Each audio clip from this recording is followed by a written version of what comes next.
Right. Right, here we go. Hi. You're so funny. Hi, welcome, welcome, welcome. This is Keziah Job here from Reggae Royalty, and with me I've got the lovely Ven Spence from Reggae Gospel 360, and our July spotlight featured artist Sandra Godley. Can I say the OBE bit? Oh, go on then, just once. Yeah. Yes, Sandra Godley OBE, who we had featured with her track My Darling, the reggae remix. How are you, Sandra? Oh, I'm really good, thank you. Yeah, a really sunny day here today where I live. So, yeah, really nice. Brilliant, brilliant. And for our viewers and our listeners, just, give us a little summary of who Sandra Godley is. Oh my gosh. Well, I've got the best surname in the world, Godly. And I always say it gets me in trouble, but it definitely gets me out of trouble as well. So yeah, I'm married, been married to Paul for about 32, 33 years, got two amazing kids, Francesca and Elliot. And so basically I'm a mum, but doing all this other stuff around that. So music has been really part of my life since I was a little girl. I've been sent to church, and me and my brother by my parents every Sunday. I think they just wanted to get rid of us for a few hours, but there we are. And really caught that sort of desire for music and singing, and did loads of stuff within church, and that sort of catapulted me into doing other things outside of that. Recorded albums, done lots nationally, internationally. I'm just kind of one of these people who likes to help. So that's the summary, I think. Wow. And church, what style of church was it? Was it a quiet, introvert, introspective type of church, or, a lively church? No, a lively Pentecostal church, kind of. And well, I just mentioned my mum and dad. I think, I'd come back from church worn out because I've been happy clapping and doing all this kind of stuff, and then would sleep early. So I've got it now. I've realized after all these years, send them to church, and then I'm tired out by the time we come back, and yeah, and we just kind of sleep. So, nah, Pentecostal, so very expressive, lots of hat wearing, lots of amazing clothes. But beyond all that was just that real heart to be creative. I think that's what I loved about my early experience. And that certainly was part of me and taught me an awful lot about expressing myself, being me, and being as creative as I could be. Yeah. So when did you realize that, music, this is a thing that I want to do as a, Oh, as a calling? well, the Pentecostal church I went to, which is still there actually in Derby, had this massive organ I can remember. And, I'm tiny, I'm little. I don't know what was it, about 12, 13 or something when I first started going. And this amazing organ with pipes everywhere and everything. And just watching this person, pounding out of the pedals and just putting life to lots of hymns singing that because I kind of grew up on hymns. And I absolutely was enthralled, thinking this is incredible. And then, of course, you catch the kind of symphony of sound that you get from organs. And I just knew music was going to be part of my life. And I didn't even, I was singing a little bit, but just the fact that you could have all this accompaniment. And then I started to play my guitar and kind of started to create songs from around that with just three chords. They're Mm. still the three chords I play now on my guitar, but yeah, just knowing then, sort of around 10, 12 age, that age, knowing that I wanted music to be part of my life, not realizing it would be a permanent part of my life. But at the Mm. beginning, it was just, this is cool, this is nice. It's just giving a new expression to what was already something that I think was bubbling away in me. And did people recognize that in you, would you say? That gift, that talent? Yeah, but then you go to Pentecostal churches or just lots of churches, and you find there's lots of people who've got that music talent. They really have, and it's been a real thing of me to champion lots of those hidden musicians and singers and players to let the world see, the expertise. A lot of them don't read music; it's just like it just comes out of them. But yeah, I knew at a young age that I wanted to do music, and I just collaborated with different people. And I was a singer then, and sort of connected with two other girls. And we used to be there on a Sunday evening because church was three times a day back in the day. And the Wow. evening service was the time where me, Jenny, and Di would get the chance to sing as a threesome. And we just did our own version of all the hymns. And I can see our hats now and our fancy shoes and whatever, but we rocked it and just gave a different style and expression. And, although we came from a black background, we were very influenced by the urban community around us, which you just get affected by. So, Asian white, black music, Irish music. It was all there in the city of Derby, which is where I was living at the time. And you just got affected by it. So we brought in all our rhythms and experiences to produce the sound, which wasn't always a big, what I'd call a black sound, but it was cosmopolitan. It was just an expression of where I was then. And so, yeah, it reached a lot of people. Wonderful. Anything to chip in there, then? I'm interested listening to Sandra's how it started for you, Sandra. So how do you feel in terms of like, just how you've been able to establish yourself now, being especially with the BBC? How did you even get involved in that area of your life? Yeah, well, I've always loved music, and it's always been something I've had in my handbag. So, I didn't sing music full time, when I left school. Music was part of me, but certainly then to think of it as a full time job was a big deal, and there was just so few opportunities, particularly for women. So Mm, I carried on my secular career. I loved management and leadership. That's where I got my degree in, and just kind of worked my way up through various companies, became director of different organizations, and enjoyed that style of life with all the things that it brought, company cars, teams, etc., and whatever. But music, I just still carry with me everywhere I go. So I'd write about things I was experiencing, even mm, as a leader and as a manager. You watch people and you read people, and out of that comes the expressions of songs. And at the tender age of 40, because I got used to just, taking out of my head what I was seeing and what I was hearing. At the age of 40, I decided to create my first album. So it's quite late in the day, but all the Mhm. years in my 20s and 30s were all about catching the sound of what I was hearing and creating music around there. But at the age of 40, I got my first award as a newcomer, which was hilarious at 40 going into the industry and most people going out. I was like passing people going, bye, hello, bye, hello. And the award was sponsored by the BBC, the local BBC here in Coventry. mm, And David and Carrie Grant were the people hosting this event. That's how far way back. Mm. So the BBC sponsored the category of newcomer, and I won it. So of course that was newsworthy because Yeah, woman at age 4, blah blah blah. You can imagine that. So it yeah. meant going in and out of the BBC studio because local girl had won the award, and so loads of interviews. And then I got a little bit more comfortable with them. They asked me to do things like paper reviews, come in and give comment about all sorts of things. And the reason I'm saying this is because a lot of singers think that there's just the singing part of them that people are interested in. I tell you, when you get called in and you need to comment on a world issue or something that's happened locally, it really stretched me and realized, oh, it's not just about the singing, it's what I do off the Mm. mic as well. How do you care Mm. about your community? What are your thoughts about yes. homelessness, women's refugees, blah, blah, blah. And I'd been brought up in the church that I was part of, the Assemblies of God Church, was in a red light district. So I had lots of stories to tell of women prostitutes coming into the services and knowing how we're going to handle them, how we had to care for them and not judge them. Suicides was just rampant in that area. So again, we're at the cutting edge of giving people solace and a place to feel safe. So all that Mm. experience when I'd won this award was just like, this is hilarious. But all Mm, it did was give me that sort of door opening with the BBC, and they then approached me. Eventually, it took about 10 years or so for me to be asked by Wow. them, would you like to come and do some presenting? And I was knocking on that door for years, but I didn't know they were watching me. wow. And they Interesting. they yeah, they're watching a long time, and Mm. your credibility grows, and they say you've got everything that we need to bring in your own, not, I don't use the word following, but your people that you're relating to. And so that's how it started. An invitation, and I started on the evening shows, which was interesting because it was about storytelling and getting inspiring stories. And although as a presenter, it wasn't that I just sat there and waited for every story to come to me through the producer. I sought a lot of stories out, and because I knew a lot of people in the community, I just brought in loads of people that I knew.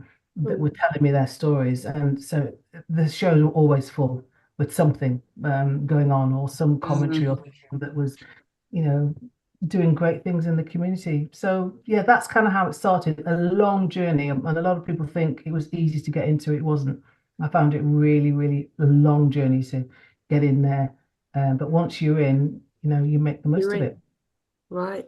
So, and I suppose it's Mm. quite inspiring for other people. It inspires them that age is not a limit.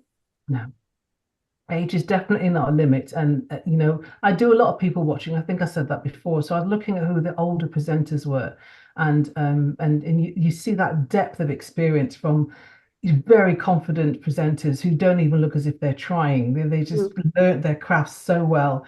And you understand their questioning and how they hone their questions. And I would just study everybody from Michael Parkinson right through to Oprah. I just wanted it all. And young presenters as well who had a different style and energy about them. And from that, you bring in your own DNA.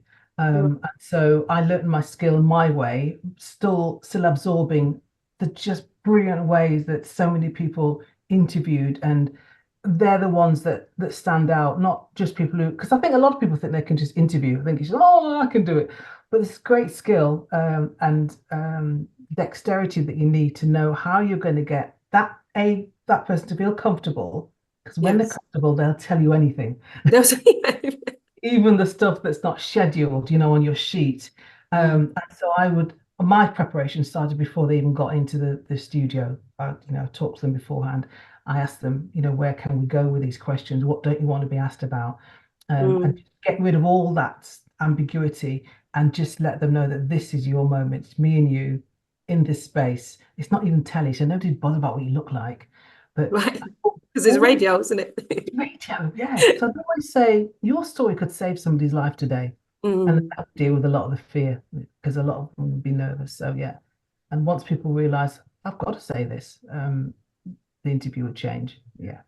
Wow, fantastic. I must say, Sandra, I really love listening to the way your vocal delivery, at the way your speaking voice. So you're very good. I suppose you could be good at voiceovers, you know. I mean, that's why radio suits you, you know, because even the way how just speaking normally, it's almost like you're not acting, but you have that presentation in your voice that captivates. So yeah, Thank you. I Thank really you. enjoyed that. Oh, thank you. That's Yes. really nice. That's really nice. It's again, you watch. There's certain voices that I like on the radio because their diction is really clear, and some that it's not clear, but their personality comes out. So you just have to pick the bit that you like, and go with. And I'd always ask for feedback and say, how was that? Was that good for you? Did I make you feel comfortable? And if they, most of the time they'd say yes. And then often people say, can I do it again? I'm ready now. It's like, oh gosh, the moment's gone. I'm sure you know what I'm talking about. But Yes. yeah, being clear, being adaptable, you know, interviewing people from different cultures whose first language isn't English, perhaps. You know, all that you take into consideration. Nervous women who've never done it before, nervous men. The kids seem to just come in and do their thing. You know, if they're coming to Oh, do a youth yeah. project, that's the funniest. Yeah. Yes. And they say there's no filter probably with some of them, isn't it? No filter, no filter. They just see it as it is, and then but you've still got to create those boundaries because it can go wild, can't it? It's like, oh, I've just opened up a can of worms here. I can't shut this up, or they've said something, and you've got to redirect it. So I always explain that the end game is here. We're going to finish with, and it possibly is something like, what are you doing in the future? What do you want to talk about? Blah blah blah. What do you want to leave people with? A nice message, so we know where we're going, and then it's like helping them get there. And keeping them on path. But the joy of having a producer in your ear is that they can be objective and just guide you. Because again, I can get caught up in the story because it's either emotional or the song I've just played's really got to be, and that I've had to learn how to handle my emotions. So having help during those interviews is good as well. Wonderful. And I'll just, confirming like really what Ven was saying about age not being a barrier. And also I think just what we learn in different spaces, not knowing how much that can help serve us later on in life, you know. So it's like some things may seem a little bit boring at the time, but obviously when you look back now, Sandra, you can see the path, you know, where God's positioned you almost, that it's helped you to be open and compassionate, understanding, relatable, all those things when you're interviewing a host of different people that walk through, and patience as well, because 10 years knocking on the door, like, I'm not sure, somebody might give up after maybe about a year or two, you know. So 10 years, and I mean, we've spoken to other artists who will often say, I wrote this song 10 years ago, 15 years ago. They didn't do anything with it then, but it's found its way at the right time. And it just goes to show that seasons are there for all of us, and patience is the thing that often governs whether we actually see the fruition of something come through. So that's absolutely wonderful, very encouraging for us as ladies sitting here listening, and also those who are watching.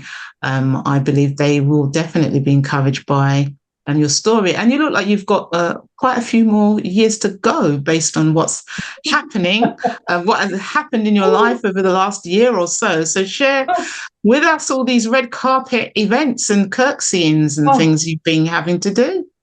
You know, the thing is as well, I know some people take a snapshot of my life and all of our lives and just make this assumption that, oh, well, it's all right for you.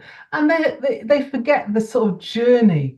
And it is a journey towards that. So I've known there's a mark on my life where I've understood God's routine. You may change it, but I have weeks and possibly months of what I would say nothing's happening. I'm in between chapters in the Bible. It's like, you know, you read the Bible and you just go from chapter 12 to 30 and not realize there could be 100 years between those verses. And still life happened. You still, you know, those people in the Bible still went to the toilet. You know, people still did washing. You know, they still had to deal with their animals. They're ordinary. They still had to have deal with their money and all this stuff. Ordinary stuff happens and has to happen. They would have had a pain in the back. You know, they'd have, you know, had cuts and sores, just normal stuff. Challenges with the kids, challenges. So I have loads of moments like that, and then suddenly something will happen, a brilliant thing, and then something else would happen. And it just feels like these moments of accolades and high attention come in a burst for me, and then it goes quiet again. Don't know why. That's just, and I've noticed it. I only noticed it in the last sort of 10 years or so. And so at least you know how it's doing. But I guess those quiet times, it's just you seed sowing and being yourself and not trying to live on a constant high all the time, because you can end up being a bit delusioned, can't you, that life is like that all the time, and it ain't. So yes, lots of great things happening. Got this OBE award, which was mind-blowing, and I have to say I wasn't looking for it. I had no idea. The letter comes, I'm sitting on, I'm seeing this very thick envelope. Nobody's in the house. It's dropped in the hallway, and I'm thinking, what is this? Her Majesty's Service, and I'm thinking, oh gosh, what bill haven't we paid? Oh, serious problem. And I opened it up, and I thought, this is a nice envelope, and just saw the top line, yellow paper, and it said, you know, basically writing to let you know that you've been recommended by the King and by the Prime Minister at the time, Rishi Sunak, for the order of an OBE. I just went, you've got to be joking. I'm looking at this thing thinking, I'm a named on all these different forms and stuff, because you have to sign a form to say, yes, I will accept it, this honour. Rang my husband because I couldn't cope. He was in the meeting as usual. You know what I'm saying? I was in the meeting.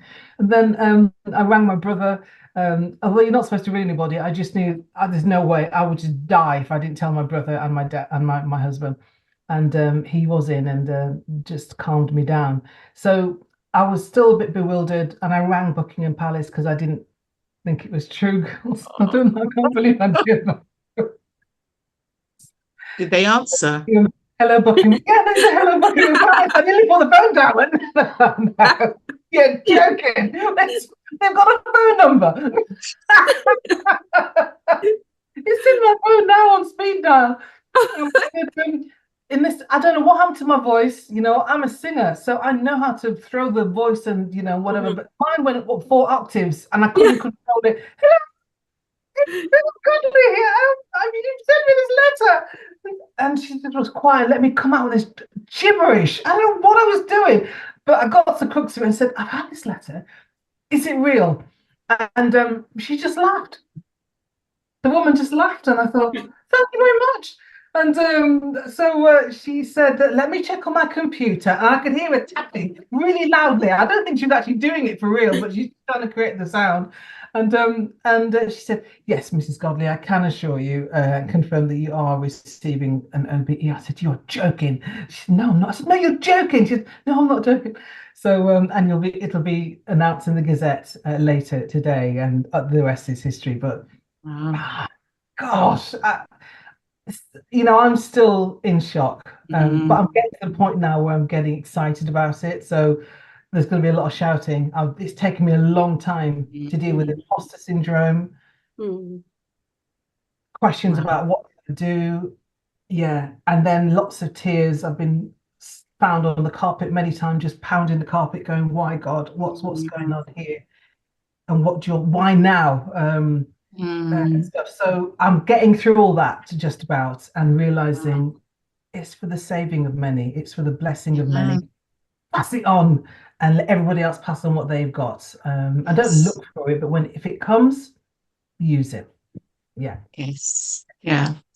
And you're encouraging, like you said, you're encouraging those who may think there's nothing left. I'm at a certain stage in my life.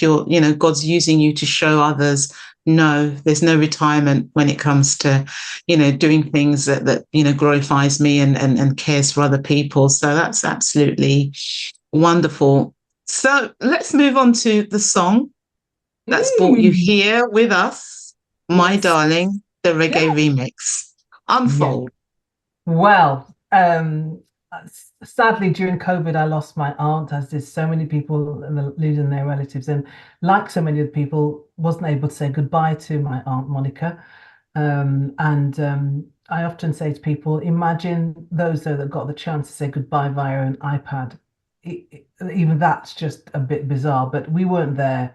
And I found as a singer, I couldn't sing about it. I just thought I'll be able to roll off a song and just kind of, reflect on that. And I was just, it was just gone. There was nothing there. And it took about 4 months or so for me to find the words. And it just literally happened. I was on my computer like I am now, and a download, some words just started to come, and I thought, this is it. I recognize these moments when words just come. Mm. Where's your pen and paper? I didn't have any. I just got my keyboard out and started typing, and the tears came. And within a few minutes, the words and the structure of the song had happened. And I literally rang a good friend who is a producer here in Coventry, and I said, "I've got a song, I've got it. Can you help me?" And the rest is history. He did that. So that was our original version. But then I went to America, and last year now, is it? I can't even think of the timing now. Um, 22. 22. Yeah, 22. yeah. And you and I and Ven and others traveled from the UK to this incredible gospel summit event, and you heard the song and just said to me, "Have you never thought of doing this as a reggae version?" And I was like, "No, never thought about that." And the rest is history, because you really kept your word, and you produced it, remixed it into this incredible version of a song that I'd never thought about in terms of that genre. And that's it. So it's out. People are loving it.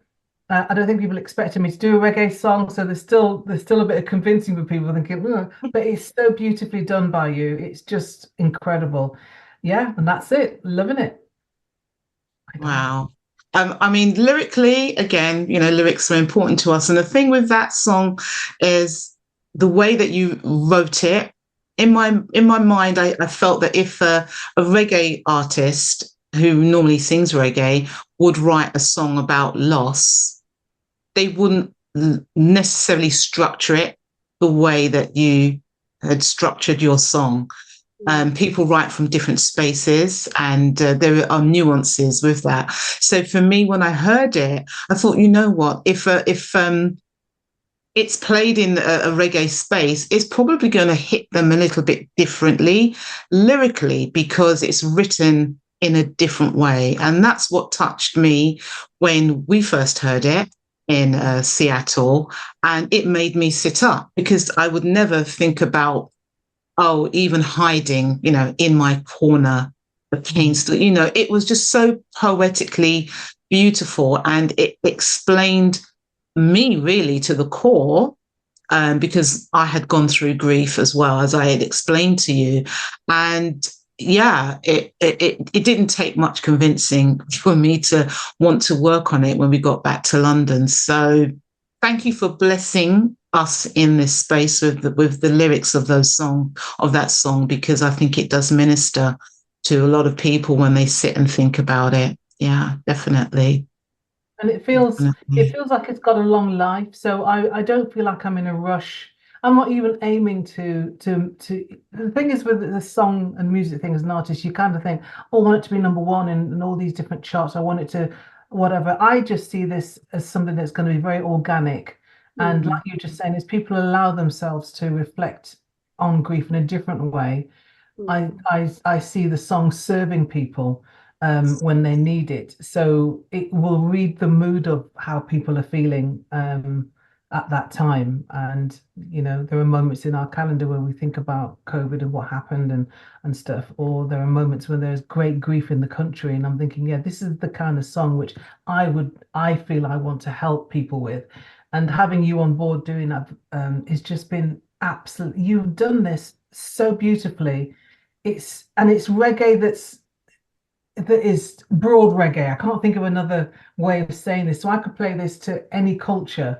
I think the style of it, the way you've done it, is not intrusive. It's just you a really brilliant reggae version. It's not deep bass driven reggae. It's just like, oh, this is nice. Yeah. I can access this. It's not alienate me. It's not gonna. I don't have to like reggae to listen to this. If you know what I mean. I don't have to think it's going to be a Bob Marley version. No, it's just, I don't know how you've done it. I don't know what came down from heaven and helped you make it the way you Holy did. Spirit worked through us, and I have this thing called caviar and crackers when it comes to reggae. So you got the caviar end of the composition, but when I'm ready, I can drum up a crackers version. Yes. Something a little bit more heavier. So we have the last set of songs that have really come out of Hammered and Harmony, I would say they're the kind of caviar style of reggae. But the crackers is there if anybody wants that. But, but it's been the kind of more caviar sounding reggae that we've been putting out at the moment. The songs dictate the essence of the music. So that's really been it. And you premiered it. Where did you premiere it, Sandra? Of course, yeah. So there was a huge festival here in the Midlands called the Godiva Festival, and I got the opportunity of premiering it with you on the stage as well, and Toyin, Adekele, and who else was with us? Let's have a think. Oh, Joshua Esler. And also was there somebody else? I can't quite remember. Your wonderful singer, your local girl. Yes. I'm trying to remember her name as well. Cora. That's it. Cora. Beautiful. Laura, then. So yes, I was just trying to remember who was on the stage because we did so many running around and whatever. But yes, to have you guys there was incredible, and to hear it blasted out at that big festival. So yeah, and the big thing, they even got in behind it as well. Yeah, wonderful. Yeah. So hopefully more of that to come. People get. So where can we find you? Sorry, go on, Ven. Yeah, I'm just saying, because I wasn't there, but I must say, listening to the coverage from the clips, it came across great live, I must say. It really came across very well. So kudos to you, Sandra, and to those, the Big Sing Choir and everyone who was backing you. It came across really well. Oh, thank you. Well, the GX Awards have asked to hear it performed there, so get Really? ready for that, Wow. girls. Yeah. Woo. Oh, And there's lots of different people I haven't had the chance to connect the song to with, but that's just going to happen over the next few weeks and months. So it's like I say, it's here to stay. It's not. It's going to be a long burner, and that's the way I prefer it. That people just remember it still in 2-3 years as a song of help. So yeah. But what's coming up? Gosh, just mentioned the GX Awards. I'm getting involved with the Premier Gospel Awards as well. Oh, Lovely. I'm trying to create something for women, particularly an awards opportunity for them, because I still feel the glass ceiling's there for women in Christian and secular music. So what are we going to do together to do that and be a great template for young girls as well? So there's lots to do. There's lots, and I'm just learning how to manage it all and still hear what God's saying and where to go. amen. So, where can we find you on your socials before we Oh yeah. depart? And all the normal stuff. I'm always on Facebook because that's where a lot of people I work with are based. And you see me on LinkedIn, so it's just Sandra Godley, and you'll find them. You'll find those little links. I'm on TikTok, gosh, on Instagram, and yeah, it's fun on all these different platforms. So yeah, I'm looking at how best to use all that. But you'll find me there, doing something. Good. And when you're not doing music or any of the other community things, how do you like spending your time? Oh, I love baking, so I'm always doing that. I like cooking sometimes, but baking is my thing, so you'll find me doing that. And I'm just trying to now create a good keep fit regime because it's like, yeah, body's not as able as it used to be, and I just need to just up that now for where I'm going to be Mm. going. So yeah, I love doing it. I love going to the cinema, and I just love being at home, being a mama. Uh, Mm. so yeah, yeah, all of that, lots of fun. Uh, Anything before we wrap up then that you'd like to share, add, ask? So it looks like I'm on the food vibe. I'm just thinking about what would Sandra be baking? I want to hear. I just want to hear. What would you Mm. bake? Oh, I love Jamaica. I do a great Jamaican trifle. I'll do that for you one day with Jamaican cake. But I love Victoria Sponge. Oh, It's dead quick. Get a last minute guest come around. I will whip that up in a few minutes. But yeah, yeah, yeah, right. Wonderful. We got you there, Sandra. You're not getting out yeah. of Oh, did I say that?